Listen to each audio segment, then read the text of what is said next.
സർക്കാർ കണക്കനുസരിച്ച് ഒരു വ്യക്തിക്ക് പ്രായപൂർത്തിയാകുന്നത് 18-ാം വയസ്സിലാണ്.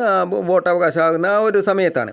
എന്നാൽ ഒരു വ്യക്തിയിലെ രാഷ്ട്രീയക്കാരന് പ്രായപൂർത്തിയാകണമെന്നുണ്ടെങ്കിൽ ചുരുങ്ങിയത് 30 വയസ്സെങ്കിലും എടുക്കും. കാരണം ഒരു വ്യക്തിയിൽ രാഷ്ട്രീയത്തെക്കുറിച്ചൊരു ഏകദേശ ചിന്തയും കണക്കൂട്ടലൊക്കെ വരുന്നത് ഒരു 7-ാം ക്ലാസ്സെങ്കിലും ആകുന്നതിന് മുമ്പ് അങ്ങനെ ഒരു സംഭവം നടക്കാൻ പോകുന്നില്ല. അതായത് ഒരു 12-ാം വയസ്സിലാണ് ഒരു വ്യക്തിയിലെ രാഷ്ട്രീയക്കാരൻ ജനിക്കുന്നത്.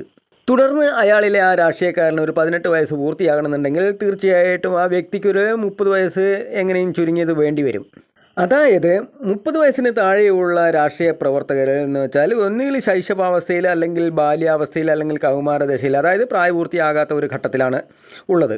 അതുകൊണ്ട് തന്നെ 30 വയസ്സിന് താഴെയുള്ളവർ ഏതെങ്കിലും രാഷ്ട്രീയ കുറ്റകൃത്യങ്ങളിൽ ഏർപ്പെടുന്നു എങ്കിൽ അവർ കുറ്റക്കാരെന്ന പോലെ തന്നെ ആ പാർട്ടിയുടെ പ്രസ്ഥാനത്തിൻ്റെ നേതാക്കളും തുല്യ കുറ്റക്കാരാണ്. തുല്യ കുറ്റക്കാരല്ല, ഒരുപക്ഷെ ഇവരെക്കാൾ കൂടിയ ശിക്ഷയ്ക്ക് അവർ അർഹരാണ്. ആ രീതിയിൽ ഇവരെ ശിക്ഷിക്കുന്നുവെങ്കിൽ ചുരുങ്ങിയത് അതിൻ്റെ ഇരട്ടി ശിക്ഷയെങ്കിലും അവർക്കും കൂടി കൊടുത്തെങ്കിൽ മാത്രമേ ഇവിടെ രാഷ്ട്രീയ അതിക്രമങ്ങൾ ഇല്ലായ്മ ചെയ്യാൻ കഴിയൂ.